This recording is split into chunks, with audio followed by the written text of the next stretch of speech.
I would disagree, actually. Is trying to still catch that lightning in a bottle. We have a really funny love-hate relationship with One of the contested elements is Might be even a bigger achievement.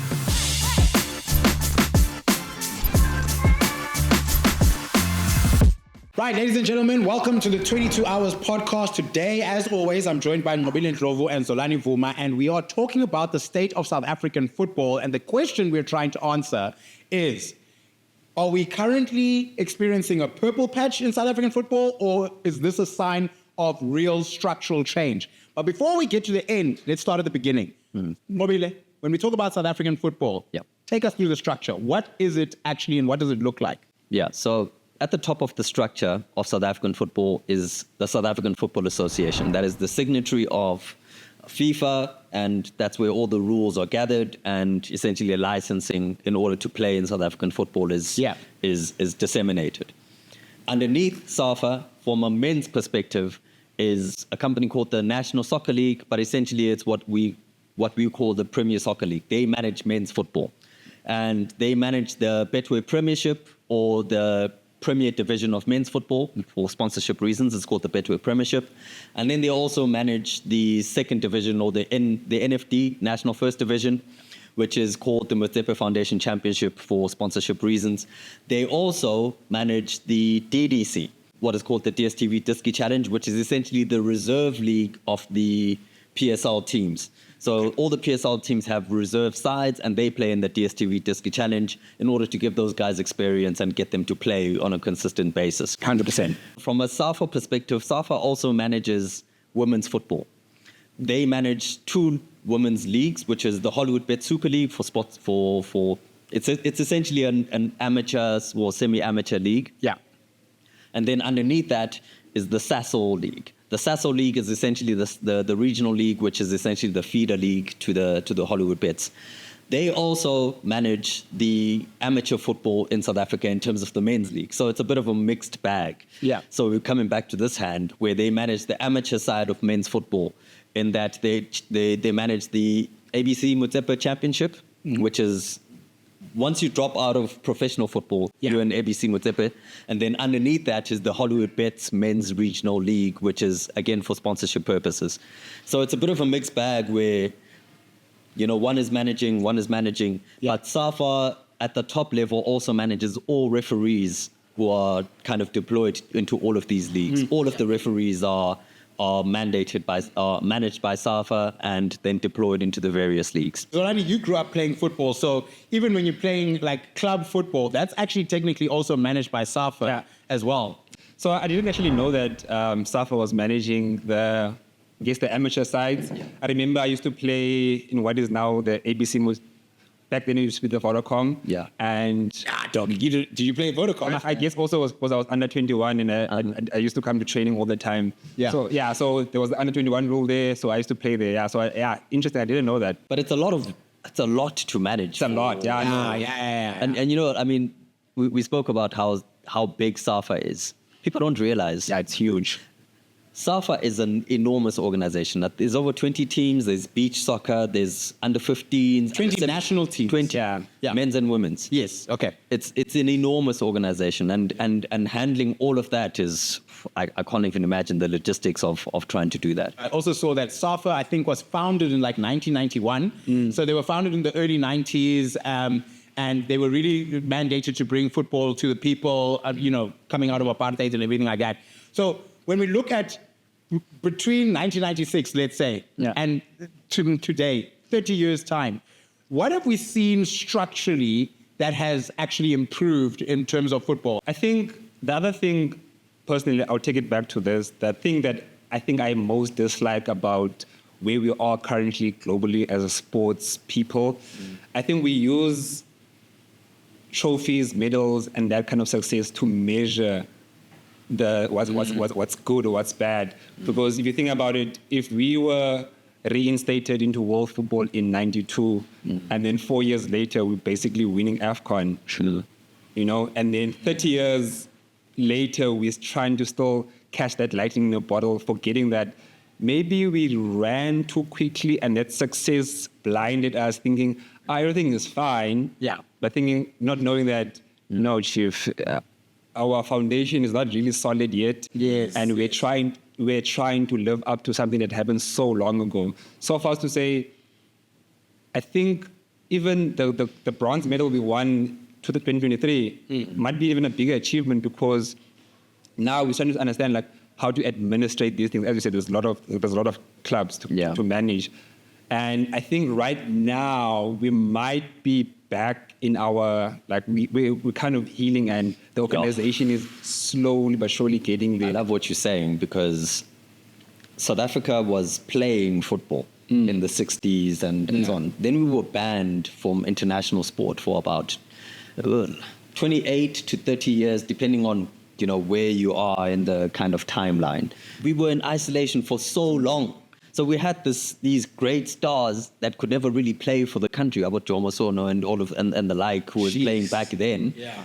Then you got a crop of guys who essentially all had to escape South Africa to play. I mean, that 95 squad was almost all internationals. There were no locals, because there was no league domestically that they could really play in. Yeah. And then we get readmitted in the early 90s. Then these guys can start playing. I think there was one or two locally based players. Yeah.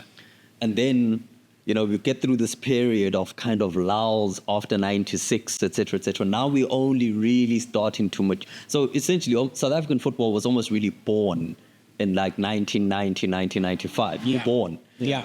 We are now entering our post-puberty, post-messing around. You're now you're an adult now. You're 30. Yeah. When you think about the fact that we came out into the 90s and there was nothing here. Yeah. So technically speaking, everything that we see in terms of structure is SAFA's work. It's with South African football, what they've done.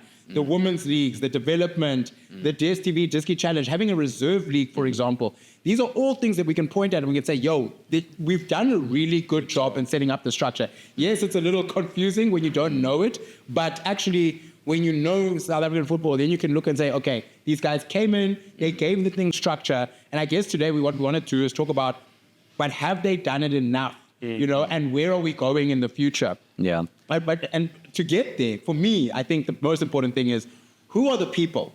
Like, who are the most important people in South African football? Like, who are the leaders that we are looking at? Dr. Kaizer Motaung started Kaizer Chiefs, still there now. Current chairman, yeah. Current chairman. Irvin Khoza essentially has been the chairman. Dr. Irvin Khoza. I apologize, Chair. Dr. Irvin Khoza, still there now. And he was re-elected, I think, 2 years ago or a year ago. So that's who leads the PSL. And then you've got Ms. Mato Matlala, who's the CEO of the league and has been the stand-in CEO for 10 years. Dr. Danny Jordan is in his third term, going for his fourth term this year. Allegedly.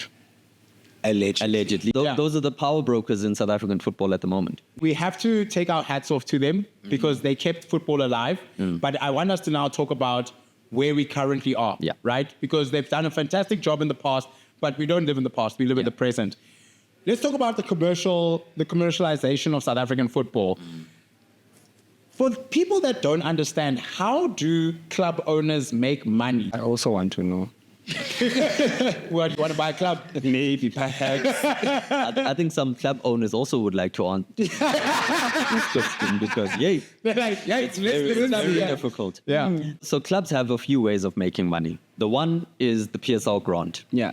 MultiChoice kind of pays the league about 630 million rand a year to broadcast the league. And then you've got Nedbank, MTN, and the other sponsors who chip in. The league generates roughly 1.3, 1.4 billion rand annually, right? So most of that PSL grant most of that money goes towards the grant. The teams receive about 2.5 million rand on a monthly basis for grants, and then after tax it ends up being somewhere around 2 million rand. Yeah. So that's the first part. The second is sponsorship.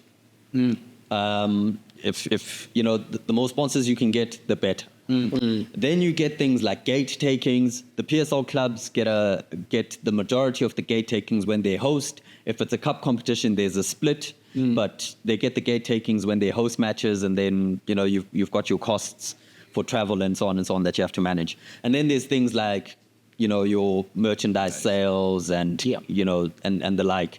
But I mean, Merchandise sales are almost non-existent for a lot of teams. Gauge takings are a problem because on average teams have about a 20% capacity or occupancy rate of a stadium. Yeah. So that's the average. It's about 25%, which means, if a stadium is 60,000 seater, you can expect about 17,000 people on average at a PSL match. And that's generally how they make money, and then ticket sales and the like. And you've done a really good story about this, about the comparison between the clubs in terms of sponsorship and who gets sponsored, who doesn't. The ecosystem is very unequal.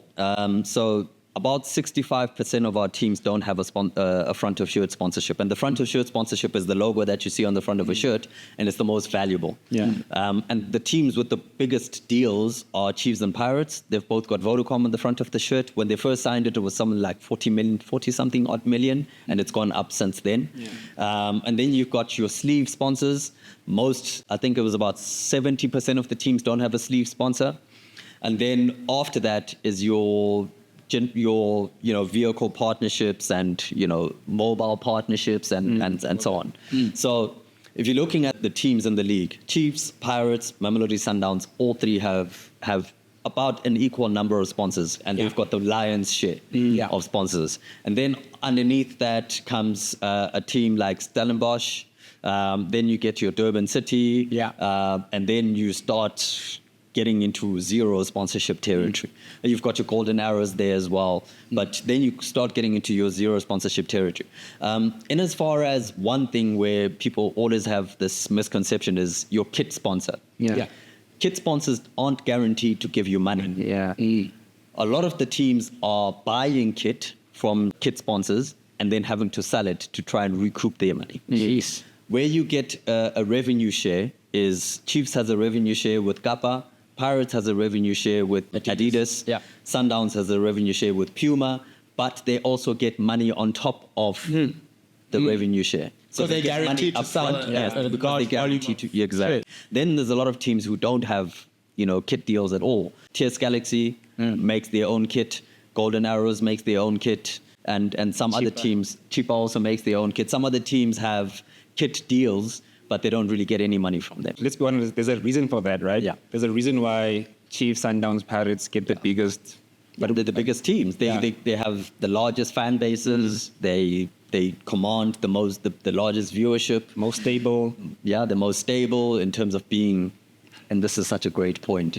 Status sales has absolutely robbed, and this is the phenomenon of teams being able to be sold and bought almost like they're on a stock exchange, where if you have enough money today, you could walk up to the PSL and say, walk up to Naturena and say, guys, I want to make an offer. If it's too big, too good to refuse, they could go to the PSL and say, hey, we've got an offer to buy the club, we want to sell, and the team gets moved to another city. That's also slightly different because you're talking about buying the club, but in the PSL, it's actually I buy your status in the Betway Premiership. So therefore, you can still exist as a club, but I now have access in the Betway Premiership, which is very unique. Oh, you're switching positions. We're switching positions. So, I mean, what's kind of scary to me, and I think it should be scary for people listening, is the fact that what you were discussing here was men's football. We didn't even talk about sponsorship in women's football. So what does that actually look like if some men's teams are not actually getting any sponsorship? Very simple. There's one sponsor, Hollywood Bets, which is on the front of every team's shirt, which is part of the reason why it's almost impossible to commercialize women's football. Because if you don't have allocation or a chance to have a sponsor, have a branding on the team's shirt, why would they sponsor? Wait, what do you mean? There is why one. Can't they have? Because as part of the naming rights of these and part of the sponsorship of the league, Hollywood Bets is on every single team's shirt. So that real estate belongs to Hollywood Bets by virtue of the exactly. So then the team, if they go out and they say we want sponsorship, the person's going to ask, the brand manager's going to ask, well, okay, what sort of branding opportunities do we have? And the biggest real estate is already taken by Hollywood Bets. They can't put it on the sleeve because I think it's the league branding on the sleeve. So where else? What else are they going to sponsor? And the league branding is also Hollywood Bets by virtue of them sponsoring the league. But that seems a little bit extortionist in my mind, because it's almost like, Chief, do you want us to sponsor the league or not? you're going to do what we want you to do. You know, Well, I I don't mean- know if that is the case or not. Well, I guess not necessarily, because SAFA, as the custodians of women's football, can decide, you know, what types of agreements they sign. It's not only down to the sponsor to say, we will put the logo there. If they came along and they said, we would like to sponsor, and that's what they were given, they could have taken less money and said, no, we want to allow for opportunities for other brands to come in. That's also a possibility. So perhaps SAFA was actually acting in a way to help the women's game by virtue of saying, if our men are struggling with sponsorship, you guys are also going to struggle. You know what? Take up the real estate. Yet in some point in time, that deal will lapse and we can find other sponsors. I think it's a fair assessment to say, for now, while we're starting this thing, maybe that's the best deal available, because, girl, who else is coming? Yeah. And then as the league grows, because there's a partner in SABC as well, who's a partner of SAFA, it's televised sometimes. I think, yes, I'm Hollywood Bets, if you're being honest. I mean, I went to the Hollywood Bets Awards. We don't even have a men's awards anymore, it's televised. So I think they are trying. I think as the game grows, there'll be more opportunities and opportunity to renegotiate that deal. Yeah, and don't take my mentioning the Hollywood thing as a slight. A slight. Yeah, just what it is. Yeah. Women's football is so young at its infancy in terms of the commercial side and so on, that it is likely that Hollywood was the only game in town. Yeah. Sasol has been taking care of essentially amateur women's football in this country for years. Since, I think it's 98 that they started sponsoring women's football, if not 2001. So they've been there for years. I just had the image of Sasol like carrying its back and just being like, oh, thank you so much for helping us. Like, because we've been carrying. Sasol has been carrying women's football for years, but now someone else needed to come in. But a lot of the teams are using this as a reason as to why they don't want to have teams, because they can't commercialize the teams. You know, the intent was to uplift the game and to get the ladies playing on a consistent basis in a proper league format. But the repercussion is that you can't commercialize it. And the next step for women's football is that bring in and, allow for other brands and other parties to play and sponsor teams. It's almost like what needs to be done is they need to say to the women's game, okay, cool, you want a sponsor? Fine. This deal ends in 2029, for example. So show us that you can secure a sponsor by 2029. And then those of you that haven't secured a sponsor, you will renew with Hollywood Bets for another 4 or 5 years. But those that can renew, you get that real estate and that revenue for yourselves. But I think the most important thing here is the fact that brands, i.e. private companies, are not getting involved in the game of football. Why is that? Like, what is the perception out there from a brand perspective, brand versus South African football perspective? Because I think it's even Bafana, I mean, now they've just signed with Standard Bank and it's a major sponsorship. But there was a while there where commercially they were also struggling, and SAFA actually struggles commercially as well. SAFA generates about 340 to just under 400 million rand annually in revenue. The In total? In total. The PSL generates roughly 1.5 billion. SA Rugby is now up to about 2 billion rand annually. Cricket South Africa was at 1.8, 1.9 billion at the end of last year. They were the top last year, which is Cricket South Africa. So you can see the disparities. They are massive. The reason why, my personal opinion, is it's not because of return on investment. It's purely perception. And one thing that doesn't help the PSL is definitely status sales, because you can't build fandom, you can't build equity, you can't build anything around a team which could disappear tomorrow. That's one thing. That's a massive problem for me. Number two is there's the perception that there's too many scandals in the PSL. There was the issue very recently around an NEC meeting. You had a club owner who was giving players money on the pitch. That team then ended up being kicked out of the PSL because they had issues with SARS. There's constantly teams who are facing FIFA bans and so on and so on. That doesn't mean it's exclusive to football, though. Most of our domestic cricket franchises were in administration either for misuse of funds, maladministration, or the latter. So much so that Cricket South Africa has had to rejig the domestic cricket structures, I think, twice in the past 5 to 10 years, because it's just not working commercially. It just doesn't make sense. right? Rugby also, you had an issue with a former CEO who would, misappropriated funds and had to give money back, etc., etc. It's not exclusive to football, this issue of administration and problems. Yeah. Western Province lost a stadium, an entire stadium. Yeah, and the way because that of was done. The cheaters Being bailed out. 3 weeks ago had to be bailed out because they couldn't pay salaries. What? Yeah. So it's not an exclusive thing to football. Football is the most watched sport. It's the most attended sport. Just go and watch this past weekend, URC rugby versus foot. It's night and day in terms of attendance at games, engagement of fans. Football knocks every single sport out the water. Every single one. It's not because of return on investment. Football should be light and day ahead of every other sport, both domestic and international. Which means that it's probably more like a subjective trust issue, actually, that these companies don't have in football. Maybe they're not seeing, for example, Mobile heading up a club, and they're feeling like, okay, well, if I don't see a Mobile there, someone that I feel I can put trust with my money, then I don't want to put it. There's also the winning element, right? Yeah. Springboks double World Cup champions, it helps. Yes. But still. But listen, even when the Springboks were losing, Blue Telecom, absolutely. ABSA was still there, etc. So it's like, I actually spoke to someone who's like a sponsorship broker, I guess, for Durban City. As you know, Durban City is new, but they have so many deals, more than teams that have been long in the PSL right now. And he just put it simply, I asked him directly, like, what can teams learn from Durban City? They're newer, they have less fan base than even, let's say, Golden Arrows or Chippa. And he was like, Chief, all you need to do is use specialists. Go to an agency that specializes in getting those deals. And then when I focus on running football, they focus on bringing the deals. Because at the end of the day, I think, Jan, sometimes sponsorships are about, I know a bro who knows a bro who can get me cash. It's about relationships, end of the day. Man. Durban City was Maritzburg United, was. Yeah, They got kicked out of the city, and that's the same thing. So at least they had something. They just changed their name.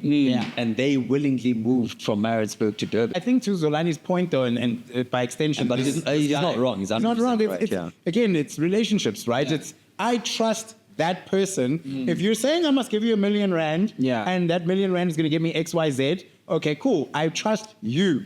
But I think there is maybe there's a level of isolation of the league, right? Like the owners and everything like that, they keep to themselves. It's their own like kingdoms versus being part of a greater sports ecosystem where, for lack of a better term, you're playing the game, right? You're involved in the game.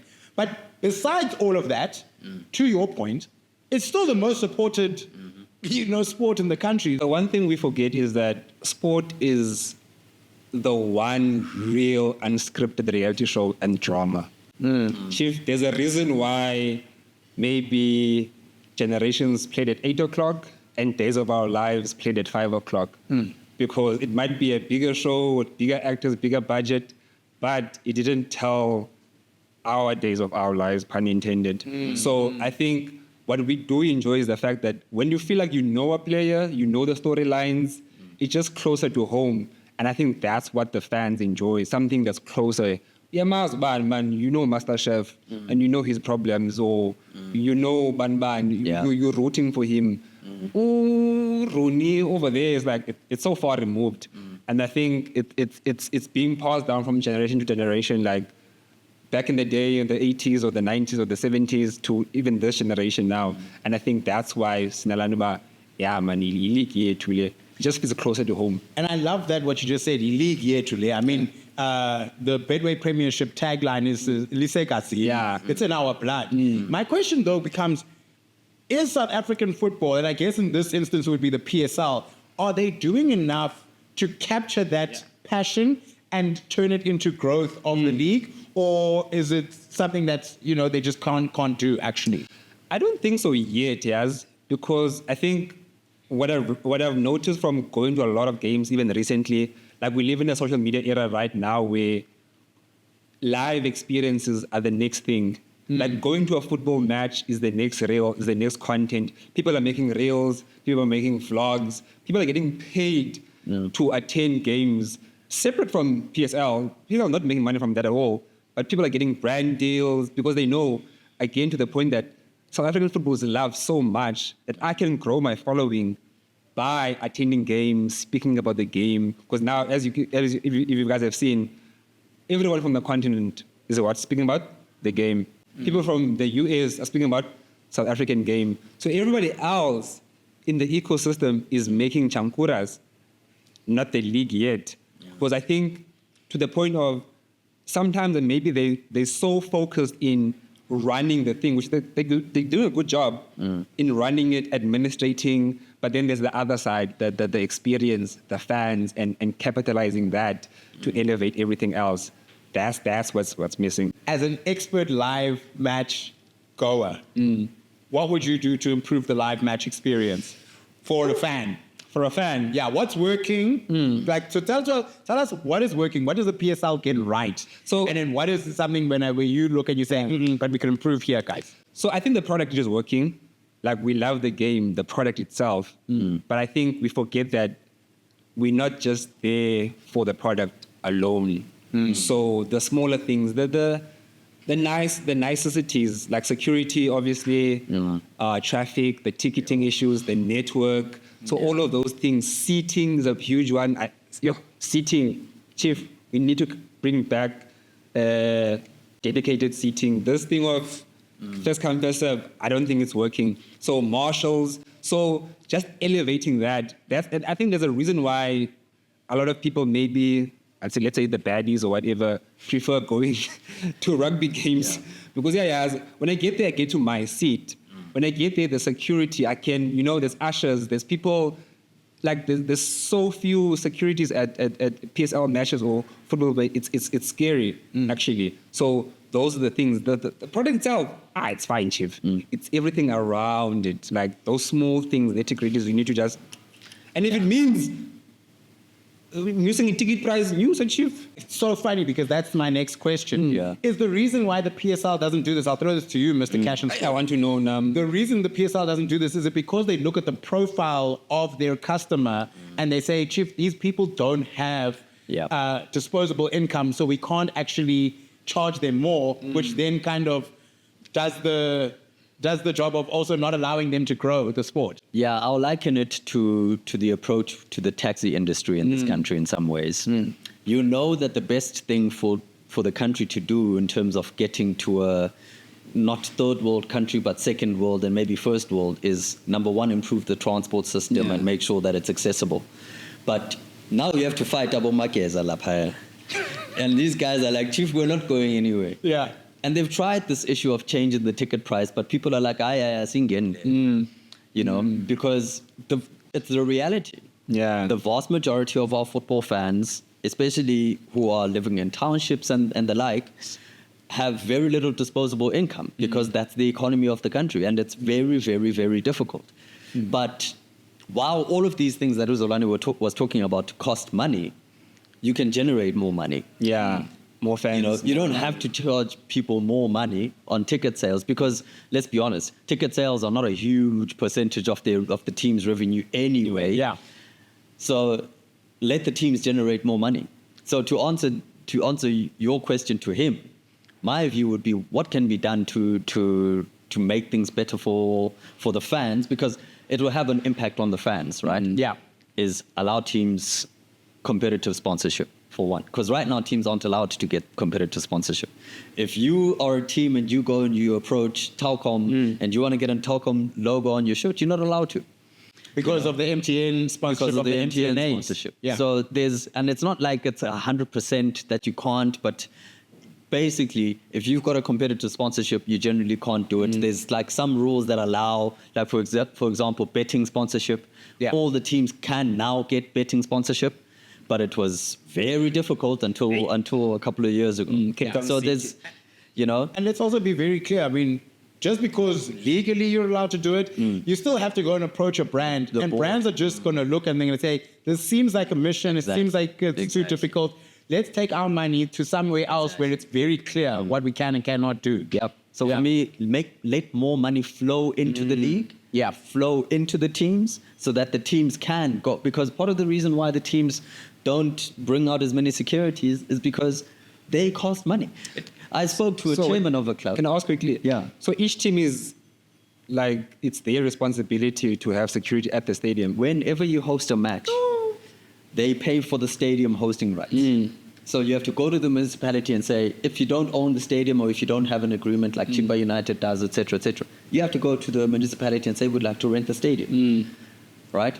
And then the municipality is going to say, cool, you can rent the stadium, but lights, water, cleaning off the stadium because you have to clean up the facility afterwards, and security because, again, you have to live up to, it's called the SASRIA Act. It's the South African Sports, Recreation and Events Act. Essentially, it governs medical and all of these things that you have to have at an event where there's a certain number of people.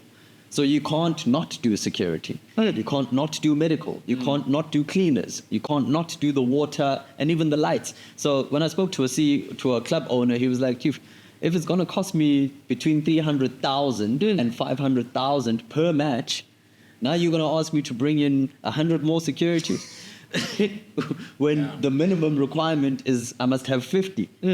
I'll do 50 because that's what I can afford. You know, so it's unless that changes, unless you allow the clubs to generate more money, you will always have this issue of standards in terms of the fan experience because owners cannot increase the standards on their own, and because they're the custodians of each match. What are they supposed to do? Skimp out, you know? So it comes back to the league. Unless the league can either take that responsibility away from the owners or allow the owners to generate more money, we're always going to have this problem.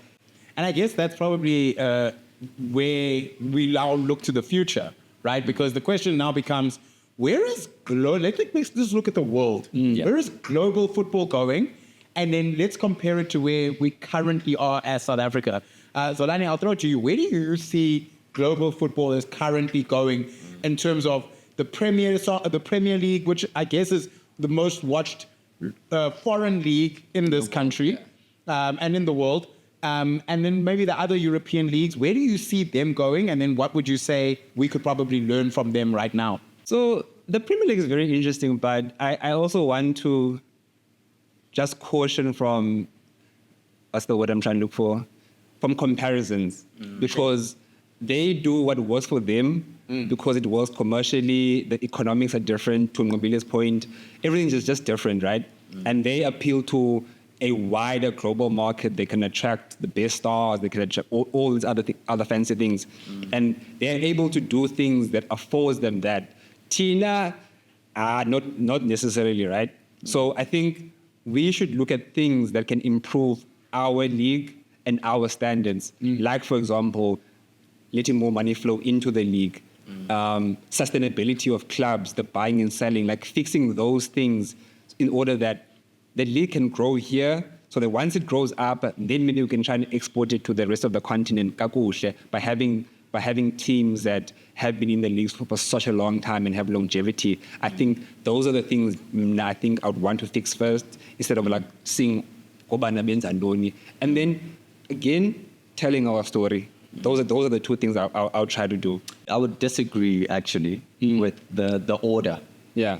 My first order of business would be, because you're in a storytelling world. Yeah. The chairman even says it himself. We're in the business of content. Business You of said content. so. Yeah. And the fact of the matter is, for me, that has to be your primary, your primary thing, because given the fact that Canal Plus has just come in, you have maybe 2 years to really, really sell this product, because the PSL is in a little bit of a disadvantageous position. Dango English. The PSL is in a bit of a disadvantage. Yeah. The PSL is only broadcast, to my knowledge, in 4 countries: South Africa, Lesotho, Namibia, and I think one more. Eswatini, no? And Eswatini. Yeah, I saw them So it's going crazy about the derby there. So yeah, So that's problem number 1. So it's not a global, it's not an continental. product. Yeah. So and the money that you can charge, you can't charge in dollars or whatever. Yeah. It is. You're charging in local currency. Number 2 is that you have all of these leagues essentially speaking directly to a PSL audience. Yeah. Liverpool this past weekend, hey, get me figure. they are geotagging their content to our audiences to watch Barely. international football.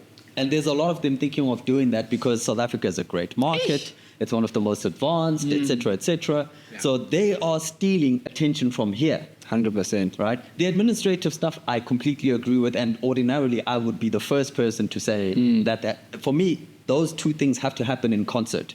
So what the Premier League is doing right now, and you asked the question about what are the things happening globally. Premier League is going into a Premier League Productions. They're starting a pilot project in Singapore to see if they can go direct to customer, etc., etc. We're not Premier there League yet. Plus. No, Premier League Plus. Yeah. We're not there yet. But Far shift. Premier League, PSL Productions, produce your own content, take it out of the multi-choice building, actually have control of how you come across the stories about your competitions, your MTN8, the stories around your competition, and be pumping that out constantly, not just to South Africa, but to the world, so that people can start seeing, wait. It's not just Amapiano that you're exporting. You're exporting great football. That's why we trend. Every time Shusha Nepiano, we trend all the time globally. It's not difficult to export South Africa to the world and now start charging people in foreign currency to consume this.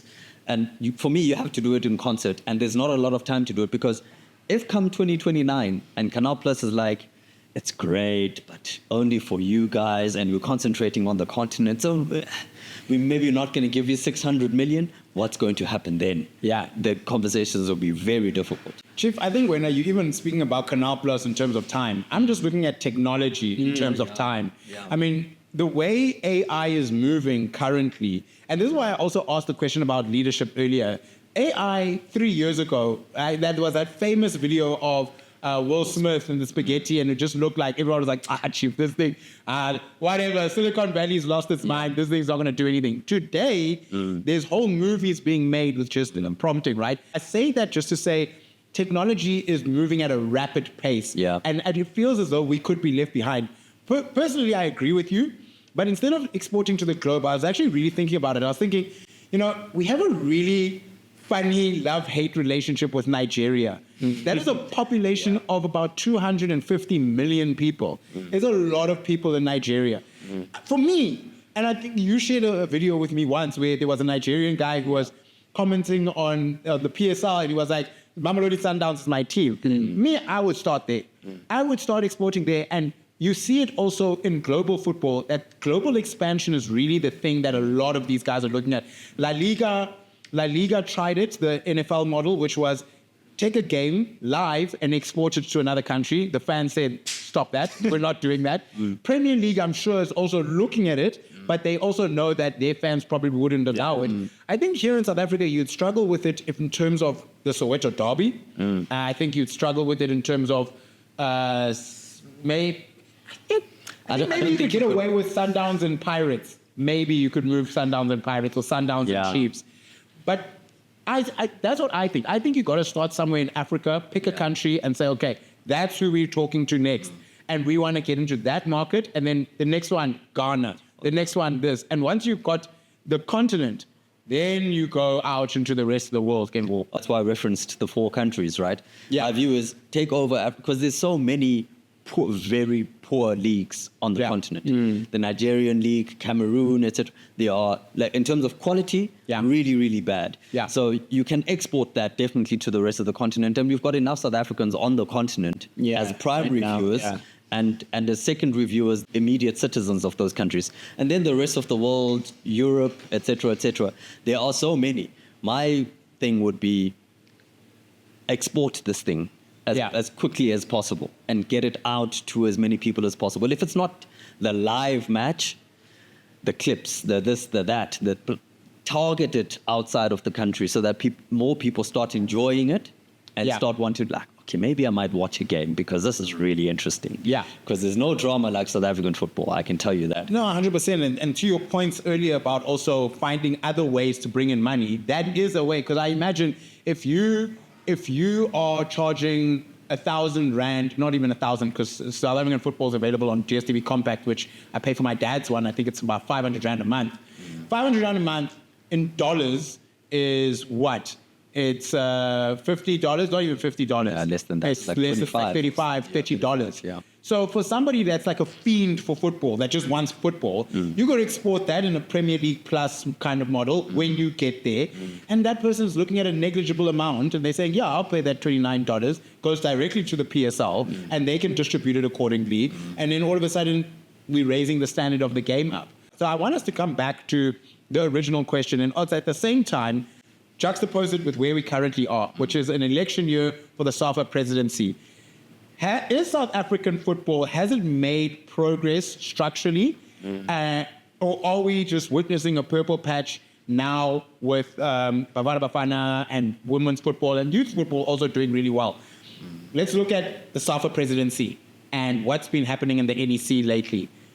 Break it down for us, like what was going on in that clip that went viral and that saw 4 SAFA NEC members being suspended recently? Well, it was an NEC meeting because they're headed to elections. There are factions within SAFA and the executive.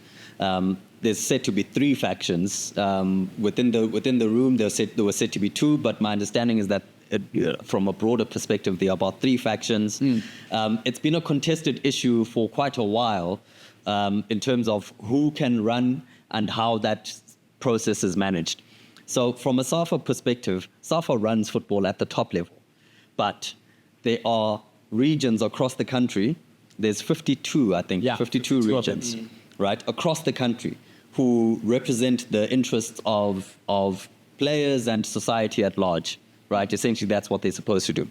But then from a regional, from those grassroots local football associations, you get your regional leaders. And from there are the most important people in terms of making decisions in terms of who gets positions within the National Executive Committee. And the NEC was what was meeting this past weekend or the week? Yeah, a couple of weeks ago.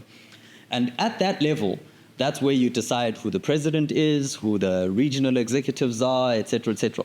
That's essentially politics, like your normal elections when you're choosing a country president. With campaigning. And so that's what's happening. But it doesn't look good in terms of bodyguards and people being kicked out, especially given the fact that you just had a sponsorship which was announced the week prior, et cetera, et cetera. So there's a lot of contestation going on. Now, one of the contested elements is the fact that Dr. Danny Jordan is possibly in line or could stand could stand for a 4th term. Legally as well. Legally, he's well within his rights. The courts concluded that he's legally well within his rights. A former NEC member, Ria Lidwaba, went and took it to court all the way back in 2022. It was a contested issue around the changing of the constitution, et cetera, et cetera. But essentially, the constitution's change meant that there is technically no term limit. And he could be, the president could serve in perpetuity as long as he is elected by the NEC and the regions. And if the regions elect him, then he will continue. So that's where we are in terms of SAFA. There is a bit of uncertainty as to, what these other candidates can do, about Lucas Radebe and other people who have been putting their hands up. But it's not uncertain in terms of the rules. If you haven't been involved as a SAFA administrator proper for at least 10 years, you have no chance of being elected as, unless the NEC goes again and changes the constitution to allow for you to come. I think this is a very interesting thing because, again, in 2022, we used to have term limits, and it changed in 2022. And that was the thing that... I think it changed in 2021. In 2021? 2023, but Okay, fair enough. But it changed, and all of a sudden now we have a situation where the current president can run in perpetuity as long as he's healthy and he keeps getting nominated. Zolani, from your perspective, how important do you see this year being, given everything we've spoken about, technology moving, what's happening in the rest of the world, how connected we all are? How important do you think this moment in time, 2026, is, and particularly these SAFA elections, for the entire ecosystem of South African football? I think it's important because we should try and catch this wave while we're in this purple patch and ride it, unlike we did in '96. Like, if we don't get it right now, I think, we might go another 30 years in the wilderness. So if we don't get it right now, it might be another long time since, again, we're going to have this. There is a moment in time right now that South Africa can capitalize on. We are connected via the internet. People are seeing South African football by the likes of Mamelodi Sundowns and what they're doing in the Club World Cup and the Champions League. Orlando Pirates and Kaizer Chiefs are just massive. And there really is an opportunity to go bigger than what we currently are, but not going bigger for the sake of going bigger, going bigger so that it can come back and support growing this thing. Yeah. And I think you're so right, Zonani, but we've got to really think long and hard about these elections that are coming up. Because if SAFA and the PSL are not walking in lockstep, you can never get a thriving ecosystem, not only for the men's, but also for the women's game. Yeah. And I think what you want to see is just two organizations that are in lockstep and just working well together. Yeah, and very much for the PSL as well. There's a contestation of there's no election in the PSL, but for all intents and purposes, I think we're all quite clear on the fact that this is Dr. Khoza's probably his last term. You've also got a CEO who's been a temporary CEO for 10 years. What happens in terms of that succession battle? Who then comes in and becomes the chairman of the league? And I think that question will have to be answered in the next 2 years. Looking at the way that the top 5 leagues in Europe are structured, a lot of these guys come from, like, for lack of a better example, or for an example here so people understand, it's like Abo Vodacom, MultiChoice, etc. They ran those sorts of companies first, and then the leagues brought them in. For many of them, others are just careerists, and they sat there.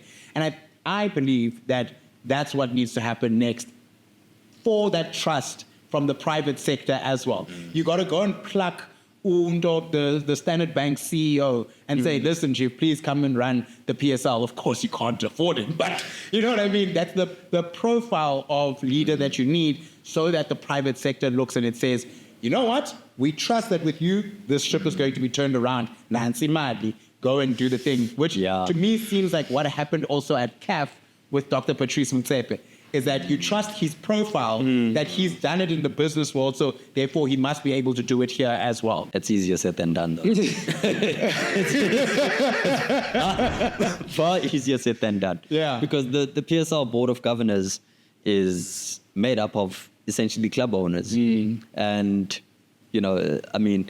a lot of them have been in those positions, as you said, the forefathers who have taken this league to where it is. They have been there for a long, long, long, long time. Yeah. And it's very difficult to change when you have that. They had a kind of impartial CEO, Mr. Trevor Phillips, if I'm not mistaken, his name was. Yeah.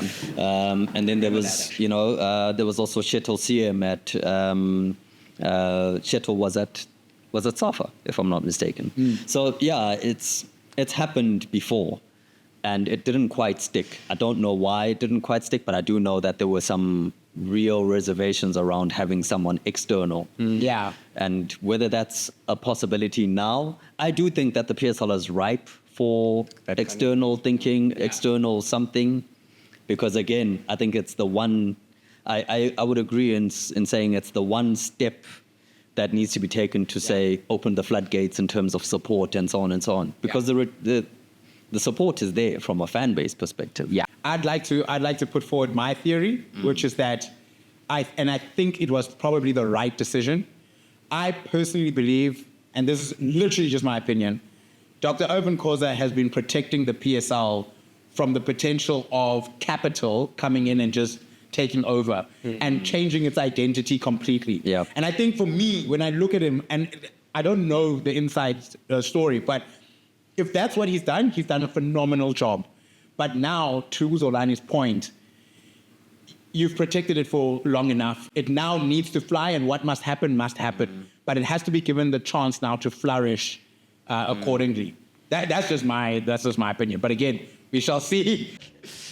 Right, ladies and gentlemen, that's it from us here at the 22 Hours Podcast. We would love to hear from you. So jump into the comments and please let us know what you think.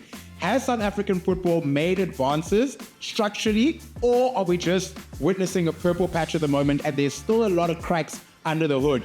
We will share our opinions with you at the next episode. But again, we'd love to hear from you. Follow us on social media at 22 Hours. You can follow Mobile and Robo on social media as well at Cash and Sport. And over there, you can follow the Lions' #1 rugby fan at Zo_love_Lani. Guys, we can't wait to hear from you and see you in the next episode of the 22 Hours podcast. Peace.